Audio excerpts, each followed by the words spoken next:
ఈ రోజు ఇక్కడ ఈ స్టేజ్ మీద నిలబడారంటే అది ఓవర్ నైట్ జరిగిన కష్టం కాదు, 3 సంవత్సరాల కృషి.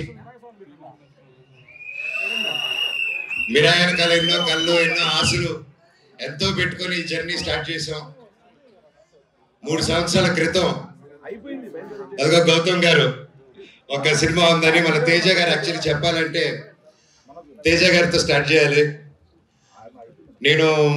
మధ్యలో నేను కొంచెం డిజైనింగ్, ఖాళీగా ఉన్నప్పుడు డిజైనింగ్, పిల్లల కోసం గేమ్ డిజైనింగ్ అది మొదలు పెట్టాను, ఇంకా చెప్పలేదు. సో ఆ 3 years బ్యాక్ నేను గేమిట్రానిక్స్ అని రజత్ ఓజా గారి స్టూడియోలో కూర్చొని ఒక పిల్లలకి గేమ్స్ బిల్డ్ చేస్తున్నా, how to build education games అని చేస్తూ ఉంటే తమ్ముడు ఫోన్ చేశాడు, అన్న కలవాలి, ఎక్కడున్నారు? తమ్ముడు ఇక్కడున్నాను రా అని చెప్తే ఇద్దరు వచ్చారు.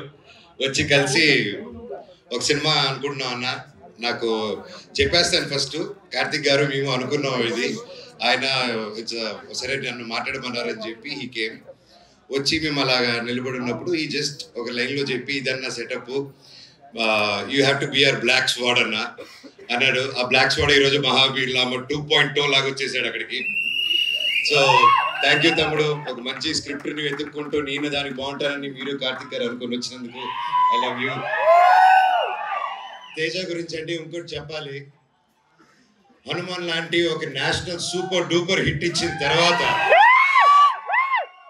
ఎవరైనా ఒక వెంటనే సినిమాలు సైన్ చేద్దాం, ఇమీడియట్ గా వెళ్ళిపోదాం, 4 డబ్బులు వెనకాలేసేసుకుందాం అనే మైండ్ సెట్లు ఎవరైనా ఉంటారు, అంటే తప్పులేదు.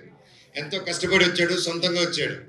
అలాంటిది ఈరోజు 3 years ఆగి హనుమాన్ హిట్ తర్వాత ఒక హీరో, ఒక ఆర్టిస్ట్ ఎవరైనా సరే ఒక 3 years వేరే సినిమా చేయకుండా ఆగారంటే that shows the dedication of Teja Sajja గారు. And I want all of you to give a big round of applause.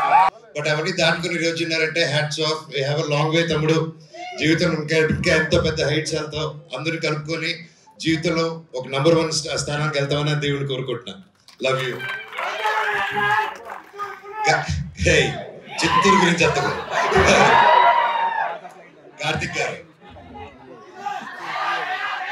Karthik గారి గురించి చెప్పాలంటే ఈస్ బికమింగ్ అన్ ఎమోషన్. నాకు ఆయన టాలెంట్ ముందు ఎవరైనా చిన్నపోతారు. ఎస్పెషల్లీ నాకు సినిమా గురించి కొంచెం తెలుసు అనుకున్నాను, ఆయన కలిసాక తెలిసింది నాకు సినిమా గురించి ఏమీ తెలియదని. మళ్ళీ ఫస్ట్కి వెళ్ళిపోయి నేర్చుకుంటున్నాను. That's how brilliant, that's how talented is. ఆయన దాదాపు 6-7 years బ్యాక్ రాసుకున్న కథ ఇది. రాసుకుంటూ చాలా రీసెర్చ్ చేసి అశోకుడు 9 పుస్తకాల గురించి చెప్పాలి, కమ్యూనికేట్ చేయాలి, మన హిస్టరీని ఎలాగైనా తీసుకెళ్ళాలి ముందుకి. How can we take our Indian history about Ashok and 9 books is our director's vision అండి. And today he crafted it so well and it is not easy, అంత ఈజీగా అనుకుంది వచ్చేలేదు. అండ్ ఫస్ట్లో గౌతమ్ గారు అలాగే అందరూ కాన్సన్ట్రేట్ చేసినప్పుడు ముందుకి తీసుకెళ్ళాం. అండ్ సినిమా షూటింగ్ స్టార్ట్ అయ్యి అలా పెద్దగా వెళ్తూరింది. అండ్ ఒకసారి ఆ క్వాలిటీ చూసిన వెంటనే ఫస్ట్ ఒక షెడ్యూల్ వెళ్ళి క్వాలిటీ తీసుకుని వచ్చారనమాట, నేపాల్కి వెళ్ళి. సరే చెప్పారు, అందరూ హాలీవుడ్ స్టైల్లో సినిమా తీస్తాము, ఇంటర్నేషనల్ స్టైల్లో తీస్తాము సినిమా అని అందరికి ఆశ ఉంటుంది. అందరూ చేసాం, మేము కూడా అందరూ కృషి చేశారు.